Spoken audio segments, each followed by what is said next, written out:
Hello world, welcome to the Breakout Finder podcast. I'm your host, Nate Liss. You can find me on Twitter at @AnOutrageedJew. And with me, back again after quite a hiatus, Mr. Ryan Lopes. You can find him on Twitter at StillRyan5. Ryan, glad to have you back. It's been quite some time since we got on the microphones. Mm-hmm.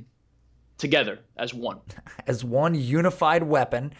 Yes. And here we are. What have you been doing for the past 7 weeks? Nothing. Literally nothing. I've been waiting for the bat signal to get thrown up in the air, Nate, as you did tonight. You said, Ryan, the time is now. So here we are, man. You shot me the text. I came running, buddy. I'm ready. I stay ready, Nate. Now, in all seriousness, man, there's been the Breakout Finder. Football has been going forward. We've been trying to keep up with it. It's been a season unlike any other. Over at the Breakout Finder, we've got content that gets churned out, at least a couple times a week. Guys like Theo, my guy Dan Jolly, Corey's back writing a little bit here and there. We have a fun little core that is growing, talking dynasty, talking Devi, again, sticking with all the current happenings in the world of NFL football, man. So I've been spending some time behind the scenes doing that, chatting with these guys and kind of helping the brand stay afloat. As you said, it's been quite a while since you and I have talked ball, but rest assured, Nate, as I'm sure you'll share here momentarily, there are the wheels of progress, Nate. They continue to churn. You know what I mean? It's not our disappearing acts are not calculated, are not calculated, I should say, right? Is that what? I don't know. I'm trying to. That's a double negative there. They are. Yeah. You're right. They're not calculated. They are calculated. They are not calculated. Yes, that's like when somebody tells you that they're gonna pull something out of the freezer and de-thaw it. Is that right? This is the process of freezing, right? Because if you thaw, something I probably would say. Yeah, if you thaw something. I would say. Yeah. God, I always hear people say that. They're like, "Yeah, let get this out. I'll put it in the sink. I'm gonna de-thaw it. Like, you're gonna cover it back in ice? What the fuck are you talking about?" So you brought it up, Ryan. Oh, really? My fucking mouse died. I can't even stop my recording if I wanted to. This is dude, really? The wheels of progress. Really? You cannot get off this ride. Really? Mate. You're on. You're locked in. Hey Siri. You have to leave this in the show. Text back a list. What do you want to say? Will you send up with 2 AA batteries? Fast.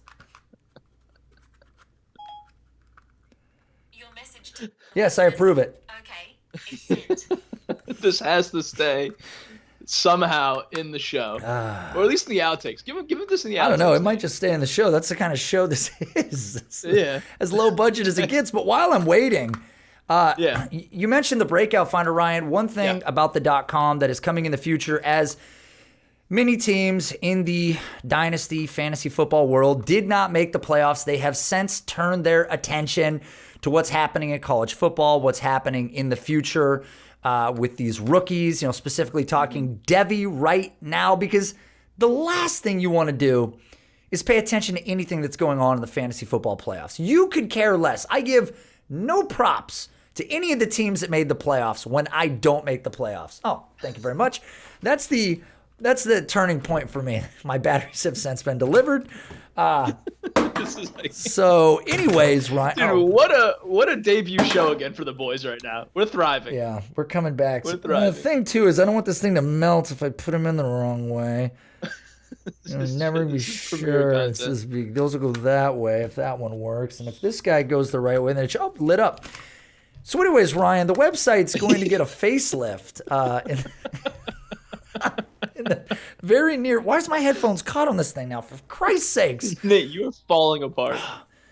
Is this my camera? So, in the website is going to eventually go premium as we enter the NFL draft period. Most people know that Breakout Finder, the app, breakoutfinder.com, the writers over at Breakout Finder specialize in rookie, Devi, keeping you ahead of what is happening in the world of fantasy football, especially in Dynasty. So look for a big change to happen over at breakoutfinder.com as we begin to roll out some of the most comprehensive Devi and Dynasty rookie tools available, much like Player Profiler, because this is under the Roto Underworld umbrella.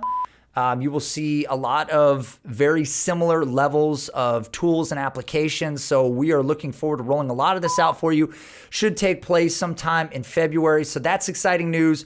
Also, Ryan, as you've noticed, I have spent far too much time spending money, spending time on cards. I told you privately, as well as Matt Kelly, I needed to take a step back. There was too much going on in my life, and I didn't have time to do all these extra podcasts and all these extra articles.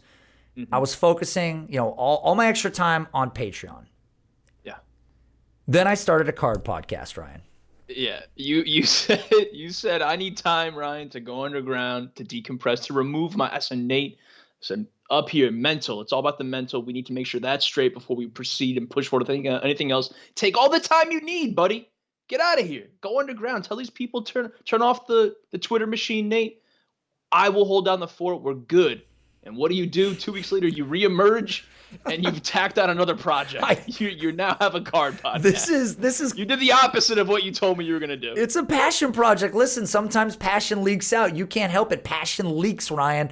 That's a classic quote from somebody that's important, I'm sure. Yeah. Look it up on classicquotes.com. It's called Clear the Cache. It's a podcast I do with myself and Jesse Bach. You can find him on Twitter at planet_fatness. We're talking cards, we're talking dynasty, kind of blending the two together. There's a lot of extra money to be made playing the card game, especially NBA. And we're seeing NBA games taking off right now. And so that's kind of a new little venture thing on the side. So I want to mention that, Ryan, in addition to the fact that I'm going to leak just a little bit of information, just a little extra information. Dangling out there. You're one of maybe 3 people that knows what I'm about to say. Okay. And I am starting an additional side project. I took the time that I didn't have, that I spread thinner, and then I said, what if we spread that thinner? Yeah. And what if I take all this time that I don't have and do 2 new things that I didn't have time for? Total mistake. But for the longest time, people have asked me, hey, where can we get rankings of yours? Where can I get some more of your thoughts outside of Patreon? And on Patreon, I haven't had rankings. So I am starting the website, dynastyrankings.com. There's nothing up there right now. If people are interested, you can put your email in. You'll get updates as the process takes place. I'm hoping to launch it by January 1st, but it's going to be only initially available to patrons, so look for that. But I'm hoping it's a one-stop shop for people that are looking for blended analysis of rankings and dynasty information. So it's a passion project, Ryan, so I have too many of them, way too many. I still can't believe that domain was just flowing out there.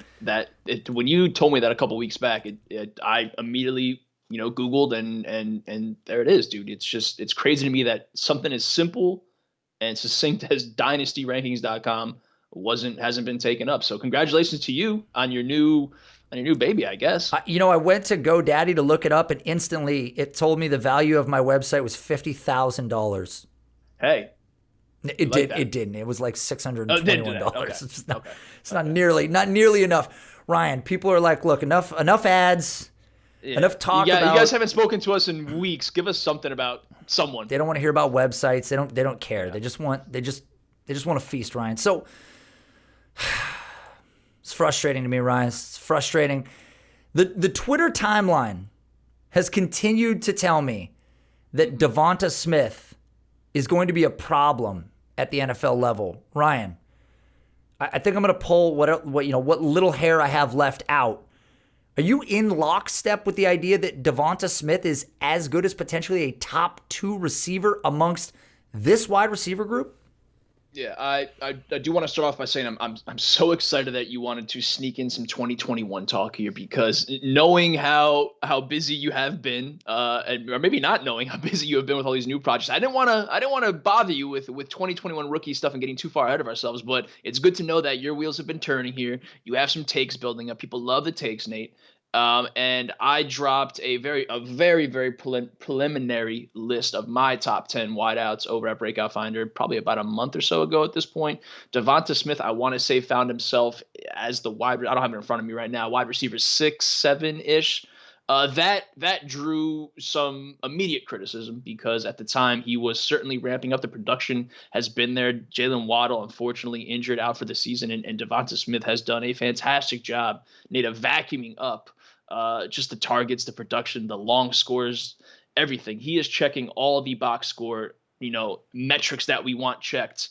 That being said, again, that wide receiver 6'7" range for me, I have slid him up a little bit, and by a little bit I mean a slot or two, maybe wide receiver 4, 5, 6, somewhere in that range now. But I've seen a ton of talk, Nate, about Devonta Smith as a lock button player for wide receiver 1, wide receiver 2, and to me that's a bit, you're a bit far out over your skis when you're talking about a top 2 receiver in a class that has Jamar Chase that opted out, a class that has, again, Rondale Moore, someone that you and I probably will end up going back and forth about too. But Rondale Moore, we talk about dynamic players, man. Rondale Moore does it all over the field, and we love the dynamic score. We love the dynamism that these players possess. Jalen Waddle banged up himself, a top 3 receiver in his own right when healthy. So this class, man, coming off of 2020, the 2021 class, again, loaded. For me to sit back and just so confidently at this point, even with the production numbers we've seen, the consistency that we've seen from Smith, I still have questions about, the overall build, listed at 174, 175. There are question marks there. The combine's going to be important for him, but I think it speaks more about just how talented this class is as a whole, more so than a direct ding on Smith. So yeah, I've slid him up a little bit, Nate, but again, the top 2, top 3 talk for me seems a bit aggressive as at this current juncture. So let me ask you a question. With your concerns about Devonta Smith and the feeling that he's ranked too highly, is that in contrast to the depth of the class, or is that also a concern with sort of the size situation that is going to continue to come up? Yeah, again, I think it's twofold in the sense that the 2021 class, again, much like 2020, completely loaded, a lot of talent, a lot of depth. You can certainly make arguments for any of the top 3 or 4 guys. Again, we listed Chase, we listed Waddle, we listed Moore. All those guys have asterisks some way or another, whether opting out, injuries, whatever. But there are certainly arguments to be made for all those guys. So it's a talented class. Then on the flip side, yeah, I mean, profile-wise, the production that Smith's putting up, it screams special. We get that. But I think where we're going with this, Nate, is how many players in the past, recent seasons, going back 10 years, however long you want to stretch the timeline here, how many players have we seen in a similar mold to Smith, these 5'11", 6 foot, a bit undersized but speedy. There's so many guys that kind of fit in that box.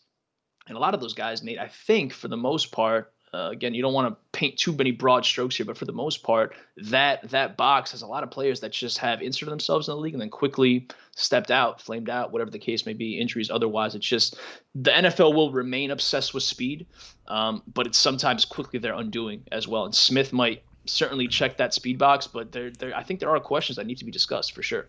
I mean, there's no doubt that Smith is likely going to have a fairly low BMI. And even if he does come into the NFL, exit college, let's say he is the weight that is projected, 175 range, 174, 175. He gets to the NFL combine and he weighs 185, 188. Again, we talked about this. Putting on 13 pounds in 4 months is fairly ridiculous. So I'm not sure that speaks volumes to what his true playing weight at the NFL level will be. And in addition to that, this is a player who's been in college now for 4 years. He's been at Alabama. And I don't know how big he was. I'd have to go back and look at how big he was when he showed up. I imagine he probably wasn't much lighter than 160-something. So over the course of 4 collegiate years, between the ages of 17 and 20, 21 years old, he put on 10 pounds. And people expect him over 4 months to the NFL Combine to put on another 10 to 15 pounds. He has probably the top strength and conditioning coach in the entire country. They're in the weight room every day, all off season, during the season. And the guy put on 10 pounds in 4 years? So Devonta Smith, class of 2017, 4-star recruit, just for context here. Yeah. Listed at 6'1", 157 out of high school. Okay. 6'1", 157. This was a class of 2017. Going to his Alabama player page here. 6'1", 175 right now is what Alabama lists him at. Again, just for context. So sake, right so here. that's 17 pounds in 4 years. So 17 pounds in 4 years. I like this. Let's do some math. 17 pounds Love in math. 4 years. That's 4.25 pounds per year. Divided by 12. That's 0.35 pounds per month. Take 0.3 pounds times 4 months. You can expect Devonta Smith to put on 1.4 pounds before the NFL Combine and go fuck yourself. This is the craziest thing I've ever heard in my life. Listen, he is what he is. Now, if he shows up to I wish I knew what he was right now. We know the whole argument about water weight, this and that. But bear in mind, this is a guy that has trained, played, and lived at this weight for whatever duration of time. He is used to this. And as you mentioned off air, what happens if he compromises speed? Because that's the allure of Devonta Smith, right? Is that he offers this next level set of wheels. You mentioned that Fusuvu had compared him to a faster Paul Richardson. Was that correct? Yes, sir. So yeah. Fusu very, he likes to stay ahead of these takes, Nate. Fusu's one out there. Every day he's takes. He is. Left Let's and see right. what sticks. So, and I like the take because Paul Richardson at his peak when he was playing his best was pretty fantastic. I mean, we've seen Paul Richardson play really well. I mean, unfortunate, like multiple ACL tears. I mean, his career has not gone the direction that he probably ever expected it to himself. But we need to temper expectations a little bit because when we look back historically, and I know people hate this, they're like, every guy's not one for one. But historically, when we look back at these speed guys, we get the John Ross, a first-round guy that didn't work out necessarily. I mean, you've got injuries built in there, but he was even 188.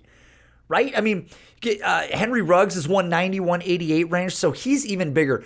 I mean, you literally have to go to a guy similar to like John Brown to find success at sort of that weight group. But again, John Brown's 5'10". John Brown's not 6'1" or 6'2". So the BMI is even better in his case in terms of that durability. He's not as thin. So there are certainly concerns here, and I'm not really sure that I would want to invest so heavily into Jalen Waddle with guys like Rashad Bateman, with Jamar Chase, with other names out there, right? I mean, there's so many other alpha type wide receivers that we've seen smash forever in college. Jamar Chase was not an accident. This didn't happen suddenly, okay? He was smashing in an offense that was great. He would have killed this year as well. There's not really a question for anybody. And you even brought up the fact that we haven't seen Jalen Waddle since, back in October? So yeah, he got banged up. Yeah, so Devonta Smith hasn't necessarily had that teammate dynamic of another player that's, eating away at all those targets. We go from Devonta Smith last year in a very loaded offense with 68 catches, 1,256 yards, to this year, 80 catches in 9 games. So his production's clearly through the roof, but where's the competition for him? So I like him, but we really do need to temper expectation. And in addition to that, Ryan, what if he goes to, I don't know. We're assuming he's a first round pick, correct? Okay. Yeah. I think at very, very, very worst case scenario, it's like a T. Higgins top of the second round kind of. And if we learned anything from this last draft, I think 7 receivers went in the first round, 6 or 7 receivers went in the first round. Henry Ruggs clearly off the board. Ayuk. Another one, I think Ayuk was a 4 or 5 guy, but what do you got? 1, 2, 3, 4, 5, 6 receivers: Ruggs, Judy, Lamb, Rager, Jefferson, Ayuk. So there you go. So 6 receivers off the board. I think the NFL is back on with the receivers. I mean, I really do think that the game has opened up enough with the inability of corners to play the way that they used to in the 90s and the early 2000s, and even prior to that. And these speed guys offer a dynamic that very few guys offer. But again, you go back historically and lots of these thin speed players. And again, Devonta Smith is certainly nuanced. He plays at Alabama. He had the pedigree coming out of high school. But these players don't typically last at the NFL level. And even if they hit at the NFL level, they're more circumstantial than fantasy assets. Tyrek Hill is a diamond in the rough. That does not happen every day. T.Y. Hilton is a diamond in the rough. He was a 3rd-round pick out of a smaller school.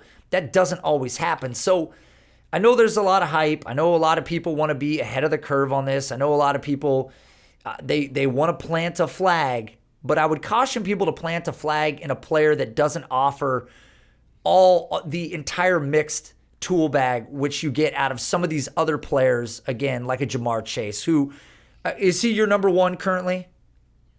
Yeah, I think, man, I think a lot of people they just forgot how dominant Chase was last year. I mean, again, it's we as football fans, I think, and just humans, you just like what's in front of you, what's recent, what's current, Jamar Chase, out of sight, out of mind. You know what I mean? To me, it's Chase at the top. And even as good as this class is, there's a gap between Chase and the number 2 guy for me. Real quick, going back to Smith, and we're talking comparisons here. An interesting one by way of player profiler, essentially. Paul Richardson drew an Emmanuel Sanders comparison. Emmanuel Sanders might be another one, Nate, that may fit in that box, 5'11", 180. So he hits that 180 mark. He was a 3rd-round draft pick, has been, I would say, more than serviceable in his NFL career when he's been healthy. So I guess the question for Smith fans and maybe Smith detractors alike, would you be happy with a first round, again, we assume Smith is a first round player. Would you be happy with a first round Emmanuel Sanders type career outcome? If that's who you want in a first round top 32 receiver, by all means, I think Smith probably has that in his range of outcomes. Or do you, again, I think maybe as you're alluding to, Nate, here, do you want to reach for more? There are other options that might, offer that higher ceiling, offer that more, if you're shooting for the stars, you're selecting top 32, you want to really try to knock it out of the park with the selection. I mean, and we've seen this in the past. I mean, we've seen Ted Ginn Jr., 180 pounds, 5'11", first round pick, put together a very long career, had some boom bust periods of it, but not a guy you wanted to start in fantasy. A lot of fantasy owners got burned by Ted Ginn back in the day. So I think that we need to temper expectations, because whether people want to believe it or not, historically, Devonta Smith being great would be an outlier. Believe it or not, he would be an outlier. And I know people don't want to believe it because he's cooking people up week in, week out in the SEC, right? He's producing. And it's like you said, it's recency bias. People forgot about Jamar Chase. People forgot that Jamar Chase had 1,780 yards and 20 touchdowns in 2019. Freddie B Award. Yes. Freddie B Award. He's good. He's good as hell. We had, man, I go right back to, we had our guy, man, Russell J. Clay on the show a handful of times, obviously, last year. But one of the spots that he did for us, man, we're talking about players that just have these prolific campaigns. Chase certainly inserts himself into that conversation, where when you pop in the fashion that Jamar Chase did at such a young age, at such a a strong conference, all just the production alone, the way he did it, 20 scores, like there's players that do that, and you really don't. The opt-out for me isn't a red flag of sorts. I don't need to see anything else after I see a campaign like that, and that might be poor or lazy analysis, but when you see Chase do what he did, the production he had at that age. I mean, man, it's just sometimes it's easy. This stuff is hard, but sometimes players like that, evaluations like that, are easy. And that was Rusty's message, man. Just when you have a prospect like that, just set it and forget it. It's you don't need to see anything else. I mean, and I'm going to skip ahead one player on our show sheet here for you, Ryan, but I remember people talking about Justin Jefferson, and I remember people citing his slot usage in college, which was exorbitantly high. And I remember people always pointing to the fact, they're like, you know why he was good? Because Joe Burrow slung the ball all over the field and had a historic year, and he had Jamar Chase on the other side of him. Jamar Chase was unstoppable. If number one corners weren't forced to guard Jamar Chase, Justin Jefferson wouldn't have had the year that he had. Isn't that crazy? That's one of the craziest things. And then to hear people completely forget about Jamar Chase suddenly in the Devonta Smith argument. For people that have Devonta Smith at 2, who do they typically have at 1? It's got to be Jamar, right? I would imagine Jamar. Yeah, I mean, again, you probably get the rare, Rondale Moore, but it's got to be if it's not Smith, it's got to be Chase. I mean, it's crazy, and we think about what Justin Jefferson did back in college. It was like 98% of his targets came out of the slot, and I brought this up on some other shows. At the NFL level, 20.8% is his current slot rate. The guy's on the outside absolutely killing. He's the complete polar opposite of what it is that many people pretty much wrongfully pegged him as, and then said, hey, it was only a product of of the offensive line, of the scheme, of Jamar Chase, all this bullshit. And then we see Justin Jefferson come out and absolutely wreck shop. Ryan, are you pleased with what you've seen from Justin Jefferson? Yeah, he was my wide receiver 5 in rookie drafts, and again, that looking back on that was maybe higher than most, but also looking back on it now, it's like that's egregiously low. Justin Jefferson has completely elevated, far above my expectations, certainly. And I was happy to put this one on the show sheet for you, buddy, because you were the one who, you and I, you did plenty of, patron dynasty startups. I don't know how the hell you did, a dozen of them, whatever you did, but I was lucky enough to jump into one of them. And you were telling me about all these other drafts you were doing. I remember last season, man, and you were adamant every single time you left one of these drafts. Man, Ryan, Justin Jefferson is going too low. He is going too low. I think you brought it up on another show a couple times probably, is what if it turns out that all these LSU players, Justin Jefferson specifically, he was just a really good football player that just happened to be on a prolific team. Sometimes this stuff doesn't have to be hard. The slot usage, all that, where he's aligning, all that stuff, that probably certainly at this point looks like over analysis. What he's done. I guess here's just the question: if we were to redraft right now, rookies, is he the one? Is he the wide receiver 1? That's not a hot take now? Not at all. And this brings me to it. Eventually, when DynastyRankings.com is live, you will see Justin Jefferson ranked ahead of CeeDee Lamb, and that's not a hot take whatsoever. And there's a lot of reasons why, but no, it's definitely not. And it's not just that Justin Jefferson is doing what he's done as a rookie, which is basically unprecedented, and doing it on such meager volume. I mean, we don't even talk about the fact that he's the wide receiver 23 in overall targets with 84, and currently in fantasy points per game, he's the wide receiver 9. I mean, this guy has had blow-up game after blow-up game after blow-up game. When he goes over 100, he doesn't even take the foot off the gas. He goes 175. He goes 166. He puts up 135, 121. I mean, you don't even want to guard him if you're a corner. You're praying to God that that's not who you have to line up across from. And this is a guy that's 21 years old. He'll be 22 next year. And I did have him as the number 2 receiver in this class. And there was just a lot of reasons why. And this is kind of like our conversation last year. I'm trying to remember the name now as it's eluding me. I'm spacing on this name. There was a player that we had talked about that everybody had said, he can't. Oh, of course, it's Paris Campbell. People said, we haven't seen enough from Paris Campbell. We, blah, blah, blah. And it's like there was plenty in his route tree on film that he did off the line, what he did versus press, how he worked in zone, all these things. You could glean enough information to see that he had efficient tools. And unfortunately for Paris Campbell, we lost him for, I don't know, probably the rest of the year. We're probably not going to get him back. But he looked like he was going to have a come up. But Justin Jefferson has just been so much better than anticipated. And I do not think it's a hot take, Ryan, to say that he is the number 1 wide receiver in this group. And for CD to regain that number 1 receiver in this class, I think Dak Prescott has to re-sign with Dallas. Would you agree with that statement? Yeah, no, I mean the Dak injury was it's in a tough season in general with so many variables, all many COVID related. But to see a player like Dak go out the way he did, knowing what was at stake for him, the contract, all the back and forth, Jerry Jones being Jerry Jones, to see that play out the way it did, one of the more obviously truly heartbreaking things that happened in recent football seasons. But it perfectly displayed his value, his impact to this team, to keep multiple players afloat, the Gallups, the Coopers, supporting someone like Lamb.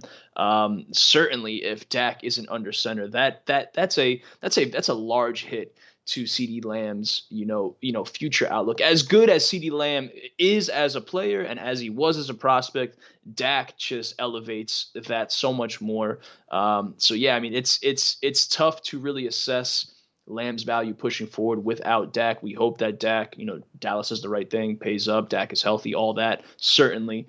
But yeah, I think that's an honest conversation you have to have with yourself as a CeeDee Lamb, drafter, someone that has CeeDee Lamb on their roster. It's without Dak, the picture definitely does look a bit different. So when you look at Dak, though, and you look at the situation, first off, Dak was throwing the ball 44.4 times per game prior to this injury. So an absolutely absurd level of volume being slung around. And that's part of the reason why CeeDee Lamb was so successful, in addition to the fact that he's playing a primary amount of usage out of the slot, which has helped a ton too. Mm-hmm. But there are a lot of other receivers in that offense, in addition to Ezekiel Elliott, who, if he ever rebounds to the player that we thought he was going to be, he should gobble up a lot of targets as well. But when you look historically at the franchise tag, typically it doesn't get used on quarterbacks. Drew Brees did it once in 2005. We saw Kirk Cousins do it back-to-back for 2 years, but it typically doesn't get used. And with the injury to Dak, that's concerning for Dallas. I brought this up on another show once before, but Drew Brees had a shoulder injury on a franchise tag season with the Chargers. That very next year, he signed with the New Orleans Saints for 6 years, $60 million, and that was the end of it. So we've seen this play out before. Guys on franchise tags 1 year, because if they franchise tag him again, they then have to pay him, I believe, 20% of the salary cap. So it ends up being like $38.6 million a year. And, I mean, Dallas has to re-sign him. There's no better option out there. But if Dak doesn't re-sign, I really do question what that means for CeeDee Lamb, because we've seen what's happened to him. I mean, he's not the same player that he was earlier in the year. Clearly, the quarterback play has dropped off a ton. So yeah. I don't think it's crazy at all to have Justin Jefferson ranked above CeeDee Lamb. But with that said, Ryan, would you have Cam Akers ranked above Justin Jefferson? And this is, I did not know you were going to go there with that question. That's a good question, especially coming off of what we saw. I mean, he went over 175 last night. The breakout game certainly happened. It only took getting healthy, and took 14 weeks at this point. He is the player, at least last night, in a vacuum, that many fantasy drafters thought he was when they were selecting him. Certainly, the question going forward is going to be: does Sean McVay, stay true and trust that talent? He's certainly shown that in a very small sample size, but the obvious upside is there. But we have McVay, who has a history of, he drafted Henderson early. It took a while for Akers to get going. What does he see next year? Is there someone else that comes in? I think, just given the position, we tend to value running backs higher. I think you give that edge to Cam Akers, trusting Sean McVay to be the upper tier play caller that I think he can be. So I give the very slightest edge to Cam Akers there, but that is a hell of a coin flip for me, man. That is a hell of a coin flip. I think what it comes down to, and we've talked about this in the past, is positional scarcity, right? There's a lot more wide receivers. You can get a Jarvis Landry that can put up points, but you don't want to be on the receiving end of, the RB32, right? You don't want to be all the way down there picking a starter out of a group of guys like Nyheim Hines, David Johnson, Mostert at this point. But when you look at this destination, it's always been a good destination.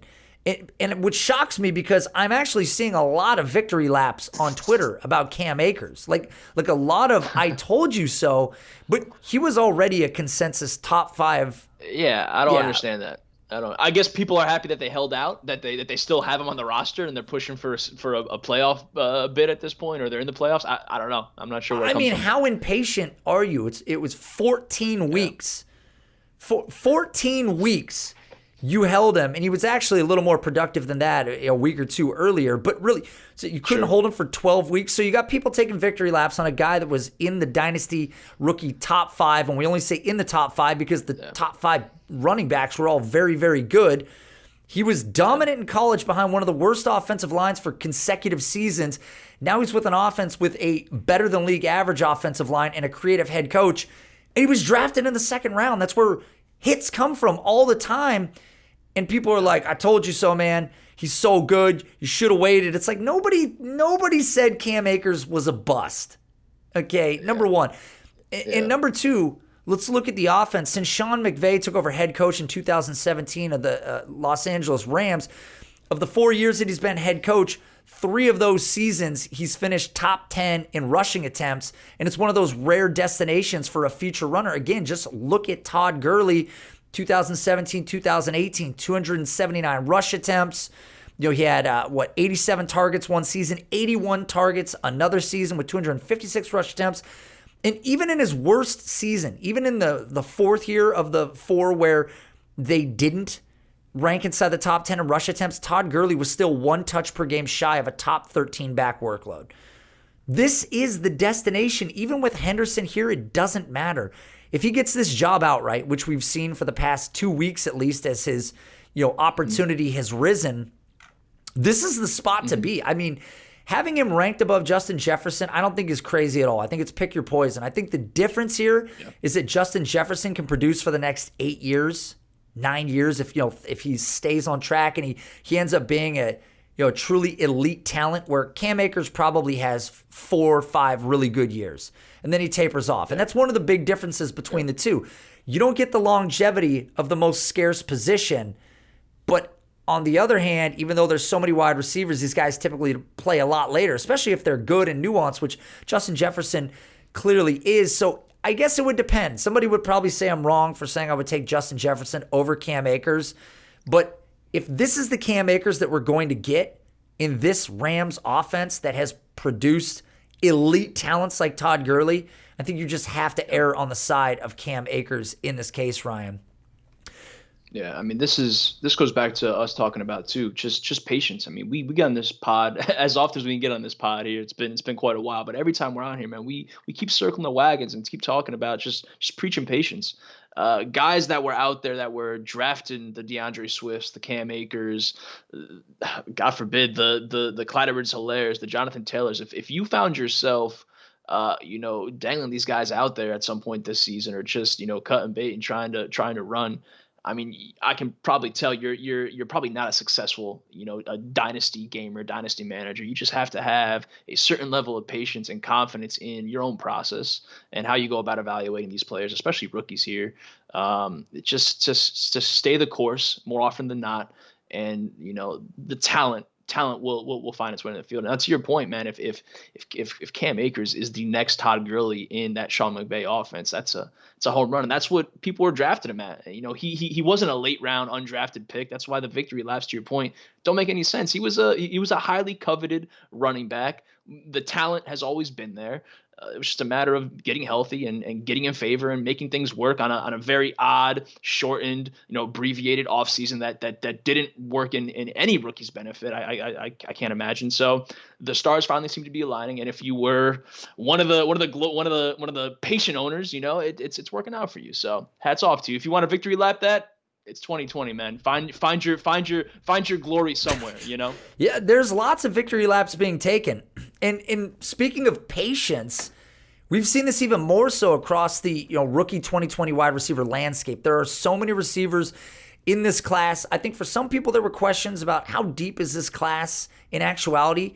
I think this is for sure the closest class since 2014. I mean, we look at these guys, and in the end, it may very well rival it over time. If we watch this all the way to the end and get to see who these players truly are, I mean, this might actually be a better class in the end, believe it or not. Mm-hmm.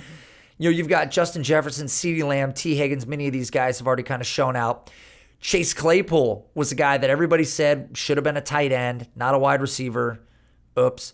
He looks pretty decent in this offense. Again, I temper expectation on some of these players, but Claypool has been exciting. Brandon Ayuk was a guy that I know we had. Now I'm forgetting names. Now I'm spacing. Who's our guy from the field goals? Danny Kelly.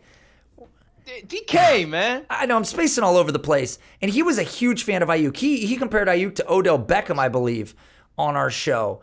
And so to see Ayuk, averaging 15 fantasy points per game in an offense that's, been up and down for a lot of the year, didn't have Kittle for a long time to help, alleviate some of the defensive coverage.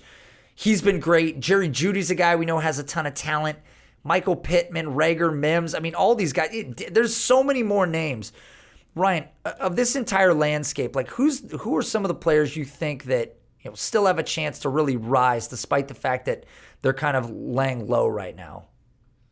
Yeah, and you've done a great job of kind of covering that landscape, and the reason for the question to begin with is just how, again, we talked about earlier, we're talking about 2021 and just how good 2020 is, and I think the 2014-2020 comparisons are certainly apt, and especially when guys like Ayuk is someone that you and I spent a lot of time talking about, the whole JUCO route and then that late production at Arizona State and the questions that we had with him, but landing with Shanahan in San Francisco, that certainly corrects the course for a lot. And I haven't watched a ton of them this year, but from what I have seen, I certainly understand, where the hope is coming from, where the excitement is coming from. There are a couple other, I guess later round guys that kind of pique my interest. I'm still holding out hope for someone like Bryan Edwards, third round pick, obviously a favorite of ours.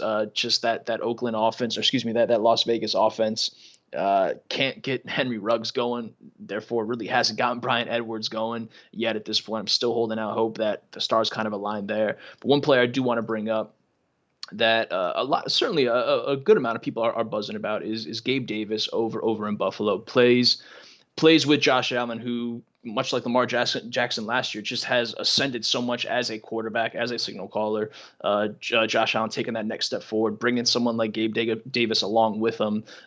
Very, very exciting for him. Joe Reed, the breakout finder, like Joe Reed of the Chargers.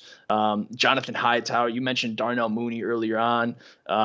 So there's a lot of players in this class, Nate. If I had to circle, one of them, I think Gabe Davis, fourth round pick, certainly now has been involved enough in this Buffalo offense to this point. He's someone that I was lucky enough to get in a bunch of dynasty leagues that I'm in, but he's someone that if for whatever reason he's involved in some sort of package deal trade for other players, he's someone that I'm very, very confident in acquiring going forward. Yeah, Gabriel Davis is a super interesting name. I mean, you look at the last 4 weeks, he's put up 17. There was a game where he was erased. 16.9. 15.8. So he's been the wide receiver 22, 22, and 24. I mean, he's been balling, and that's on 4 and 5 targets. He's had over 68 yards in each one of those games. He's had a score in each one of those games. And as you've... The asterisk there is, I think it's Smokey Brown's out, right? John Brown's out. But again, the involvement is certainly being able to step in and produce, I think, is what we're excited about. I mean, it's been incredibly impressive to this point, and whether this is a typo or not, it claims that he's number 1 in target separation, which is a shocking stat to read about Gabriel Davis. Don't know how this happened. Thought we were going to get a little Deontay Johnson once again. That hasn't worked out. But Gabriel Davis is a great name amongst this group because he really has been shining over the past couple weeks here. I'm with you. If I had to pick one, if I had to put my money on a name of a guy that is sitting really, really, really low right now, it would be Bryan Edwards. I mean, Bryan Edwards checked all the boxes, ended up with the draft capital, ended up in an offense where I thought that he would likely see more volume eventually than Henry Ruggs. But again, I just really don't bet on that archetype of wide receiver.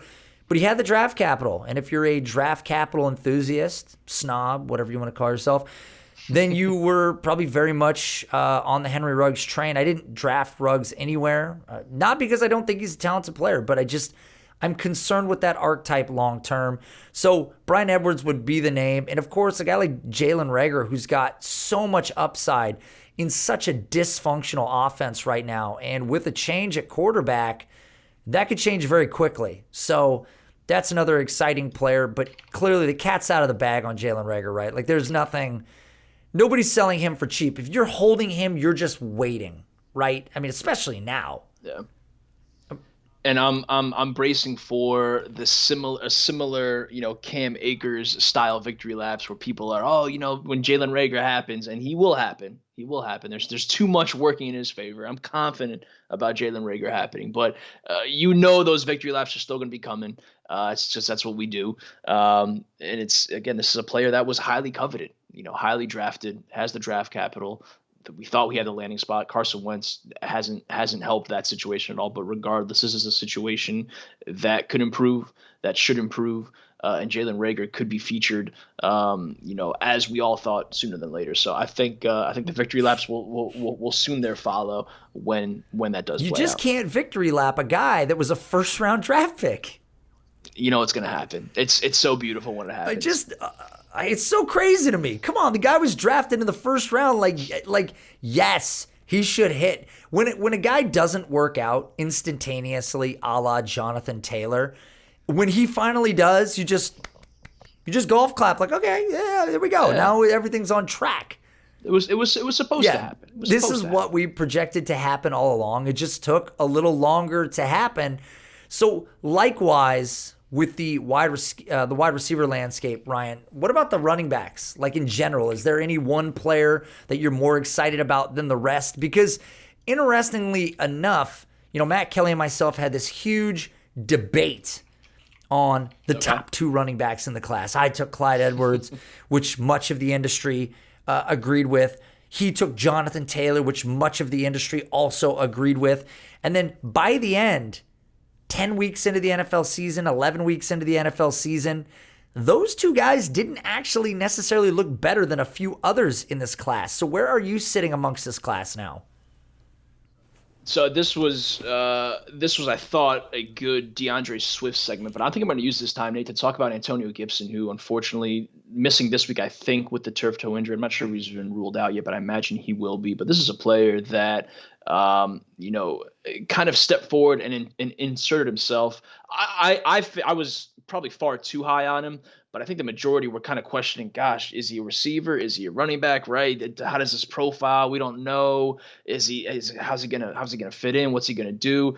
Turns out he's just a really good player that is a running back that has hands, that can catch.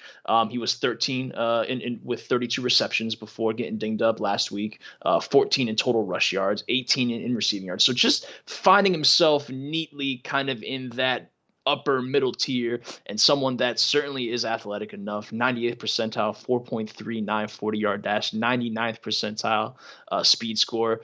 Compared to Joe Mixon on playerprofiler.com, 6'2", 228. Just all the boxes, all the cliches, all the metrics, Nate, that we want in a running back prospect. Gibson checked those boxes for me. I believe he was a third round draft pick. So someone that I bring up now, if this toe injury unfortunately kind of lingers on to close the season, Nate, I'm wondering if there is a buy window of sorts for Antonio Gibson. And if there is, be on the lookout for it. I would jump all over that. I'm not sure that an owner would so quickly be quick to open that window, but we've just talked about how people really don't exercise the most patience. So people could get fed up real quick with Antonio Gibson, looking to move on to whatever's next for them. So if Antonio Gibson, for whatever the reason, becomes available, he's someone that I'm looking to gobble up. And that's kind of the person that I wanted to shout out here, the player that I wanted to shout out here. Yeah, Antonio Gibson has been way better than I think expected, especially if you go and look at, his college profile. Because the college profile is shocking in relation to what he has translated to. It's fair. Yeah, there's not much there. I mean, we see a guy that had, his final year at Memphis, 38 catches, 33 rush attempts, admittedly incredibly explosive in all phases of the game, explosive when he hit the combine, fairly drafted as well. I mean, very much a project player, 3rd round pick. Yeah. This is where you take him. This is where you take the question mark with upside, Alvin Kamara. This is where these guys go. They've got the talent. They might not have had the total package in terms of volume at the collegiate level. Get into the right system, you'll get put with the right coach, given the right opportunity, it comes to them, and suddenly here you go. And, Washington gave Adrian Peterson his walking papers, right? They're like, I think we got our guy. We don't need you anymore. And they let Peterson go, and Antonio Gibson's been fantastic. And to your point, there's an injury now. If you want to acquire him, after what we've seen here recently, it makes it tougher because over the last, 6 weeks, he's finished as the running back 2, 7, 7, and 9 over the last 5 or 6 weeks. So, again, not to use the phrase, but the cat is certainly out of the bag on a couple of these guys. So it makes it more difficult. But yes, I'm a huge fan. Admittedly, I questioned what his outcome could be at the NFL level, and it's been proven. And again, once you're drafted in the first 3 rounds, the reality is that your opportunity is coming. It's the reason a lot of people are still waiting on Keyshawn Vaughn, right? There's still hope for a guy like that. We haven't seen much of him. When he did play the handful of times, he did show some promise. thus far in 2020. He hasn't had a lot of opportunity, but we've seen him a little bit here. So that's another name that people are kind of monitoring in the background if you're trying to chase that potential upside of a player in an offense that might give you a boost that's very inexpensive at this point. You want to scratch a lottery ticket, doesn't get cheaper than one of the only third-round picks that basically hasn't played yet this year. But James Robinson is clearly the draft value to actual production at the NFL level. I don't think anybody comes close to James Robinson. Would you agree? No, 100%. I mean, he's a player that if anyone wants to take a victory lap out here, Nate, if you are that one or two people max that were touting James Robinson, stand up, raise your hand, take a bow, because that's a hell of a call. I don't know anybody that was all over James Robinson. I'm sure there's one person out there that'll comment on the pod or whatever. But if you were on James Robinson, if you were ahead of James Robinson, if you were scarfing him up ahead of his undrafted status in majority of leagues, hats off to you. But yeah, 100% agree. That is the jewel of the rookie class, given where he was drafted or not drafted in most cases. Yeah, I think most people didn't draft him, and this has been, I've talked about this on other shows, this has been my whole argument for James Robinson, that most people pulled him off the waiver wire. Most people drafted him with one of their very last picks. Most people acquired him as a throw-in in a trade because they heard him mentioned on a podcast. And suddenly he has 10x'd his value, and everybody wants to hold him into the next season. So, Ryan, here's a question for you. I know this isn't on the show sheet. Jacksonville is sitting on multiple first-round picks, multiple second-round picks, probably going to have a new head coach, certainly going to have a new GM. It's going to be changes taking place everywhere. Probably going to end up with a new quarterback, right? Might see Fields land there. Yeah. With all those changes taking place, would it shock you for Jacksonville to take a running back in the second round amongst a group of prospects coming in that we've almost seen none of or very little of? I mean, there's questions. If we know one thing, running backs typically do hit at the NFL level, right? Like, you can evaluate a running back easier than an offensive lineman or a corner or one of these other positions. So do you think that NFL teams might take less risk on players and go with the more sure thing when we don't know as much as we once did about these prospects? It's and I know you have very strong feelings about how people should manage their want to sell James Robinson or acquire James Robinson. I think we've seen a lot of the latter. I think a lot of people are going out of their way to acquire James Robinson, which I know you're on the other side of that debate. So I want to be very careful with how I proceed with this question. But it's interesting because this is a player that we just went over. Far exceeded expectations where he was drafted. Looks the part of a true three down back. Bell cow back, has the hands, does it all. Has been playing at a super high level right out the gate. All that said, you have to take a step back, as you kind of alluded to. Look at situation. You could have a new quarterback. A complete shakeup on this team. Are they really willing and able to ride it out with a runner that was drafted where he was drafted, knowing that they have the ammunition to come in and just keep building that backfield, shuffling in these players in and out? It's a tougher sell for me, Nate. I understand people that get excited about it because those types of players, those types of profile backs, those 3-down backs, those are hard to come by. I get that. I understand that. But man, I've seen people, I guess, overextending themselves for James Robinson, and that I don't understand. I've seen some pretty aggressive offers for James Robinson. To me, that seems a little you're a little too far out over your skis for me there. I mean, it's a game of hot potato, Ryan. Here's the deal. You drafted James Robinson. This is the most mind-numbing part of the James Robinson owner corollary.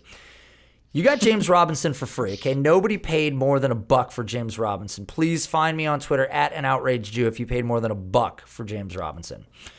So you're going to hold James Robinson into 2021, and almost assuredly, the Jacksonville Jaguars will add competition to that backfield because they need depth. They may add a guy like Gus Edwards. They may add a rookie. They will likely add something. So you're going to play the game of hot potato and wait and wait and wait to find out if James Robinson is A, the same player that he was in 2020 and 2021, and B, wait for the almost guaranteed injury that will plague him at some point in his early career. And the guy has no draft capital to protect himself with then a new regime of coaching staff and assistant coaches and trainers. Yeah. The whole show's going to change. The team that has him now has no allegiance to him because of his undrafted free agent status. The next team has even less allegiance to him, but you want to hold him rather than get the value for him. And I can guarantee you the music is going to stop on James Robinson. That will happen. That's an absolute guaranteed fact. Mark it down and come see me. Because if he starts slow next year and they have a backup run, again, Travis Etienne, I don't know, somebody behind him. If a second-round running back gets drafted to Jacksonville, it's over. It's absolutely over. And what value are you getting for James Robinson then? Because here's the funniest part about James Robinson truthers.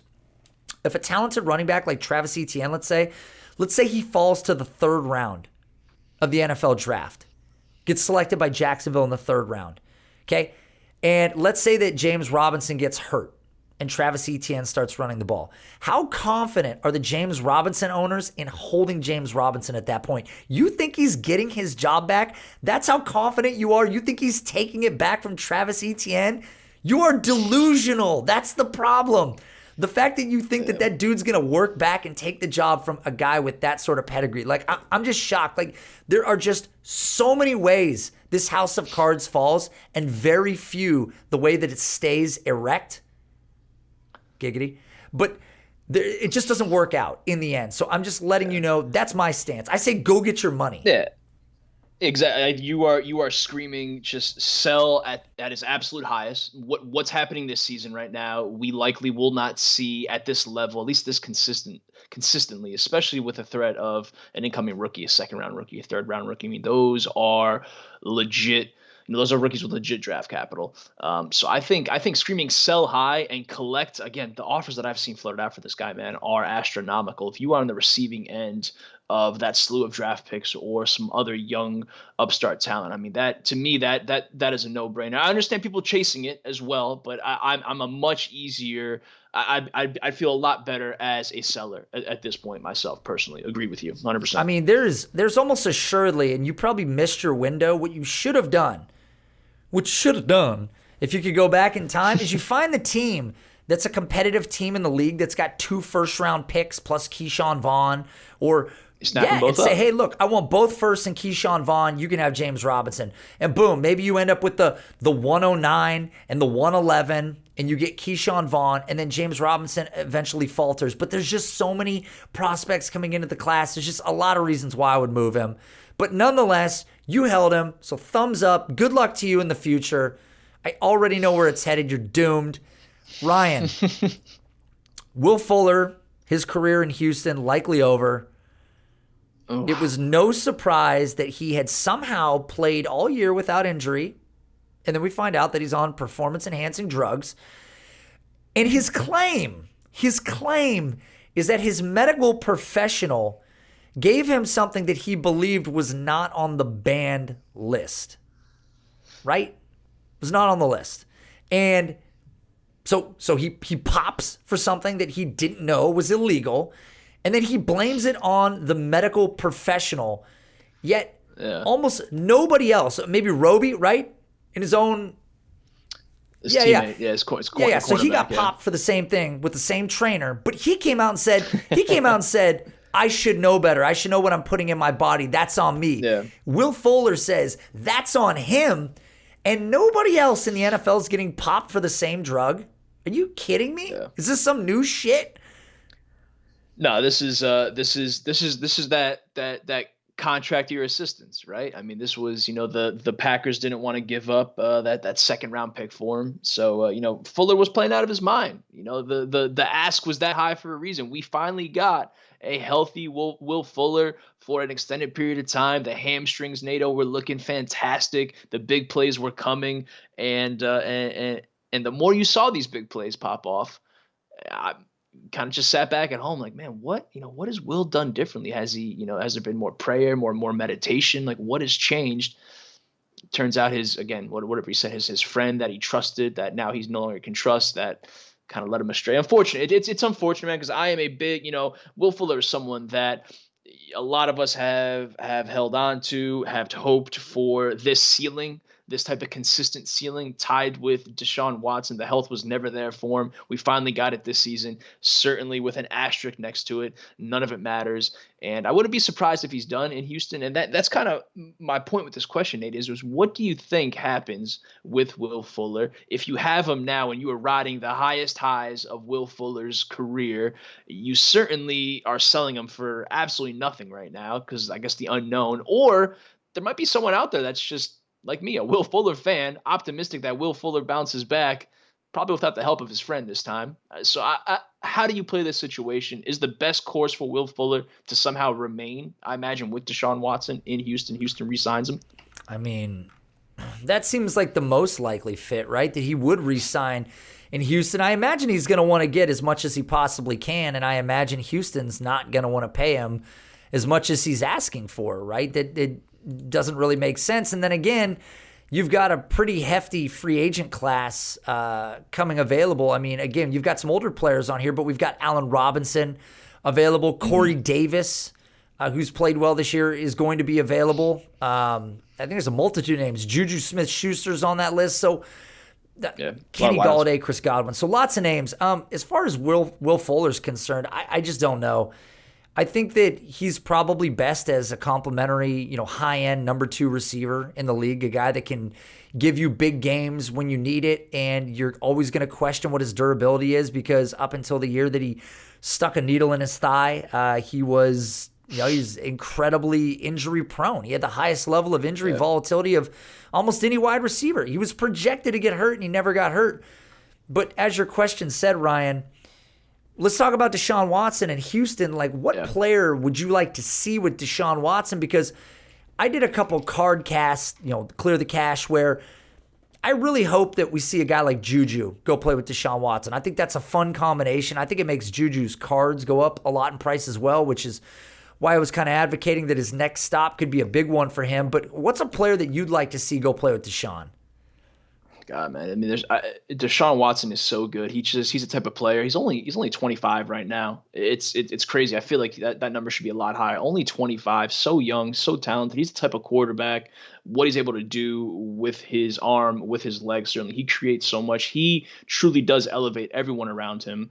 And we're gonna have to see that down a stretch here without someone like Will Fuller, who was kind of that go-to for him. Man, any of those names you listed free agency wise, like any of those players can come in right now. There isn't a bad option for Deshaun Watson in that sense. And Allen Robinson would be incredible. Would give Allen Robinson the best quarterback fit far and away of his career. Allen Robinson, often I talk about how Allen Robinson is slowly trending down, that kind of that AJ Green path where he's just been bogged down by this just, horrific quarterback play his entire career. We need to get Allen Robinson, someone like Deshaun Watson. Both those guys deserve each other because Deshaun Watson has kind of been more or less left for dead out in Houston, given Bill O'Brien's antics and all that.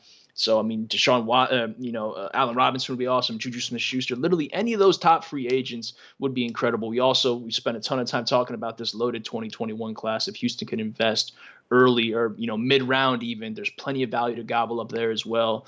You name a prospect, again, there's someone I'm going to get excited about, just pairing him with Deshaun Watson. He just needs some sort of help. So one of those top free agents would be an absolute dream for sure. I mean, it's not been lost on Allen Robinson either that his quarterback play has just been absolutely trash for the entirety of his career. I mean, he has not had anybody of consequence, or maybe they've all been of consequence, throwing him the ball.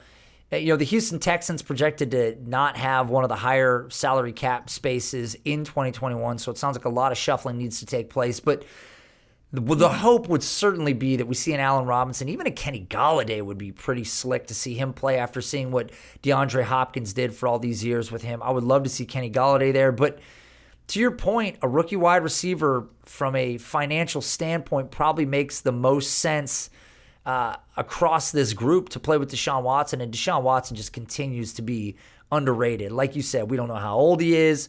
People forget how good he is from week to week. The guy is just absolutely stellar.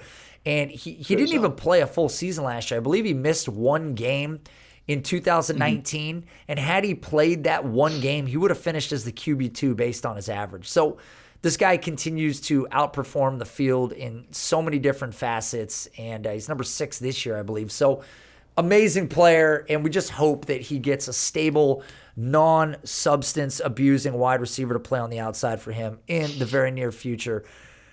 This one makes me sad, Ryan, because as the days, roll off the calendar, his contract extension it didn't come. I was hoping for it. Aaron Jones, the Green Bay Packers. Jones is still as good as advertised, right? So, is it going to happen? Do you think it's going to happen? Yeah, and this goes back to, I know we spent a lot of time this show talking about just how these running backs hit, in the draft, late round, mid round, doesn't matter. Chances are running back in some situation more often than not is going to produce, Aaron Jones himself, a 5th round draft pick.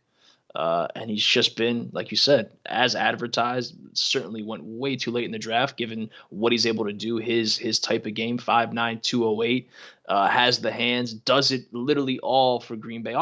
Sometimes an afterthought, which is, it's hard to swallow at times because just how good he is, how often he just can break open a game. Last week, an RB3 performance, 23.8 fantasy points. Just again, the entire body of work is there. You and I have spent plenty of time talking about, these pending contracts. We saw Dalvin Cook, these other backs get paid. Aaron Jones, 26 years old. It's going to be interesting to see how the Packers navigate this one, because there's certainly arguments, Nate, about how you don't pay running backs for the reasons we spoke about, just the hit rate in general, where you can find them, how late they come in the draft, what they're able to do. Generally speaking, paying up for a running back isn't the smart financial decision.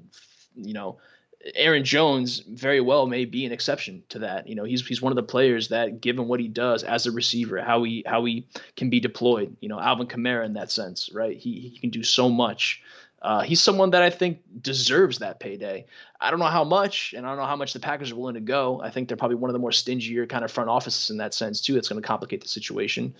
But that Aaron Rodgers window, NATO, is going to play a factor here, I would imagine. That's going to close at some point. We've seen him elevate his game, Aaron Rodgers, this season to kind of silence everybody that had him up against the ropes and doubting him. But I don't know how long that streak's going to last. So I mean, do they do the perhaps less wise financial decision and pony up for someone like Aaron Jones to capture that potential Aaron Rodgers window? I would love to see it happen. I have no idea which way this one goes, but I think a lot depends on that contract, Nate, for dynasty owners, right? That's kind of what everyone's waiting for. Imagine drafting A.J. Dillon as early as you drafted him and then re-signing Aaron Jones. Why? What are they doing? First off, Aaron Rodgers has one of the grossest contracts since Joe Flacco. I mean, no matter when Rodgers is done, which is likely at age 40 with the Green Bay Packers, I mean, he's signed through 2023. So that's his age 39 season. And Rodgers has been good. So if he can hold up, that might work out for them. But they draft Jordan Love. They draft A.J. Dillon. Now we're talking about re-signing Aaron Jones. And I want Aaron Jones to re-sign here. I do. I guess I don't even care. Don't double down on your mistake. Re-sign Aaron Jones if you can do it. Don't lean into the A.J. Dillon thing, because even if A.J. Dillon is Derrick Henry, he's still not as dynamic as Aaron Jones. And Aaron Jones has been absolutely incredible once again. And this is one of those rare cases where you've got a 5th-round pick doing what he's done at the NFL level. He certainly deserves to get paid. Outside of Green Bay, I don't know what type of contract he yields. Is his contract more similar to something we'd see Tariq Cohen get extended to? I mean, more than we would see sort of a primary bell cow running back type extension. He's certainly not going to see a Christian McCaffrey level extension or a Dalvin Cook level extension. So kind of by proxy, he's put into this hole where it's like, this is your archetype. This is what you are, despite the fact that you're incredibly productive in the system. So I think Green Bay is the best fit. Green Bay doesn't have a ton of cap space again in 2021, so that hurts them as well. God, I don't know what to do. It's the only reason why any dynasty ranking service has Aaron Jones ranked, outside the top 10. Because if Aaron Jones signs a 5-year deal, even at age 26, It's flying on boards. you love him because he's still going to age well with his style of play. It's not like Aaron Jones is toting the rock 24 times a game. We're not seeing that. We're seeing 15, 17, 10, 13, 15, but he's getting, multiple targets, 6, 4, 5 targets, and he's chewing up space through the air, and that's where he's so difficult to cover. So I would love to see him sign with Green Bay. I think it has to be more of a team-friendly offer, to be honest with you, based on the cap situation, based on his own market elsewhere. I think that he's not going to yield a massive contract, and it may just be in his best interest to go back to Green Bay and have Green Bay say, look, we fucked up on the A.J. Dillon deal. We want you to be our guy. Yeah, that's us. That's on us. That's on us, right? Like, we don't know that A.J. Dillon is bad. He's just not as versatile, and they didn't need him. It was an unnecessary addition. So that's my... He might be bad. What's that? He might be bad. He might be bad. He might be bad. He might be bad. Ryan, let's roll out on one last question. Let's go out on one last one. Tua Tagovailoa. Yeah. Are you excited about him in Miami moving forward? Yeah, this is I wanted to get a Tua question because I wanted to get a Miami question here for you. Nate, we spent a ton of time on Miami last offseason as a potential, DeAndre Swift, premier landing spot for one of these high-end running backs, and just the overall firepower on offense and kind of getting things right. And I believe I'm trying to pull up here. The Dolphins have a ton of ammunition in the draft. So this could be a season, an off season rather, where they are looking to build around someone like Tua. So I think the question for me is kind of two-parted here. Yes, I'm excited about Tua. I think we've seen enough to be excited in his very limited starts right here, and just knowing what we know about him as a prospect and coming out of Alabama.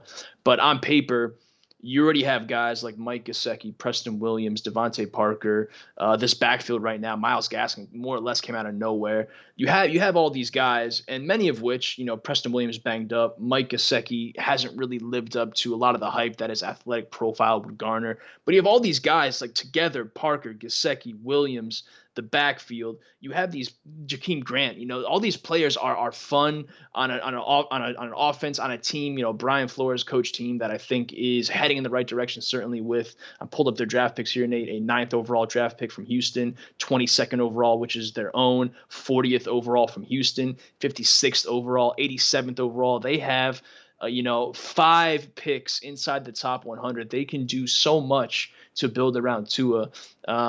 So I guess this question from a dynasty standpoint, you have to be excited about Tua, the situation he's in, assuming that this offense, the offensive personnel around him continues to grow. Is there a player, Nate, whether, again, going back to the free agent pool, going back to the draft, if you are a Tua owner, are you excited? You have to be excited, I would imagine. And is there a player that you would want to maybe fit into that world and grow with Tua? Is that a Jamar Chase landing spot? Man, Jamar Chase would be sick here to get an alpha on the outside. I think with the extension that Devontae Parker saw, that kind of pushed that out a little bit. I mean, I would love to see it. They've got the draft capital to pull it up. I mean, the assumption is that this would be a team that would shore up the offensive line, take care of their quarterback, because one thing that we've seen over the years is, poor offensive line absolutely kills the upside of a quarterback. I mean, Joe Burrow struggling with piss poor quarterback play, offensive line play. Joe Mixon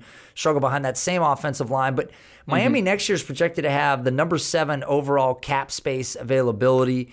So, I mean, a name, and I have brought this name up before, like Juju going there might be a great thing because Gesicki was supposed to be the slot monster, hasn't really lived up to it.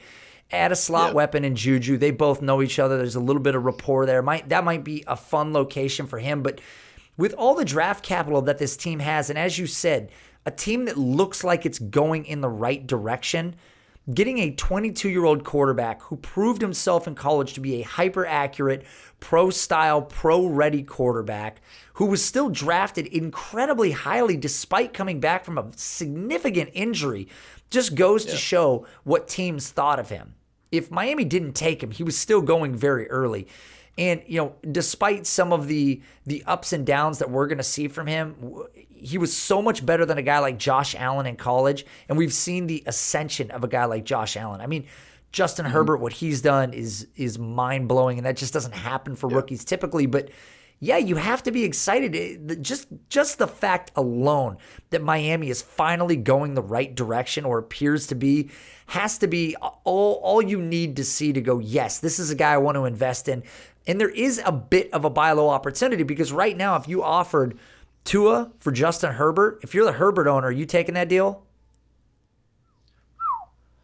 You're probably if you're the Herbert owner, you have to. I imagine you're asking for picks, sure. right? You have to. It's not a 1-for-1. Given, again, as you said, how just far and away spectacular Justin Herbert has been. Yeah, not at all. So I guess that's the point that I'm making. So there's an absolute buy low if you look at it like that. You look at the ceiling of Justin Herbert, and a lot of people that have Joe Burrow, it's more of a 50-50 at that point. If somebody offered Herbert for Burrow, I think there's some people that would go, I still want to sit back on the upside. Nah, no thanks. And then there's other people that would cash out. With Tua, it's almost 100%. You would take Herbert over Tua. But that just bakes in the fact that there is value to be had there. You can still buy him at a floor rather than at a ceiling, which is where Herbert is currently. So to your question, I want Tua anywhere that I can get him, especially in Dynasty, absolutely in Superflex. So, boy, I'm glad we got a Miami question in there, Ryan. Yeah, we do. I feel like we spent, again, a ton of time on Miami last year. And again, it's going to be looking like another Miami offseason this year, given the ammunition, given the capital space, man. So I think the offseason, man, is where we're headed soon, Nate. And that's kind of where you and I really kind of plant our flags. That's where you and I thrive, for sure. I'm getting excited for it. That's right. I'm prepared to have 55 new podcasts, 4 new websites. I'm rolling out lots of product that I can't keep up with.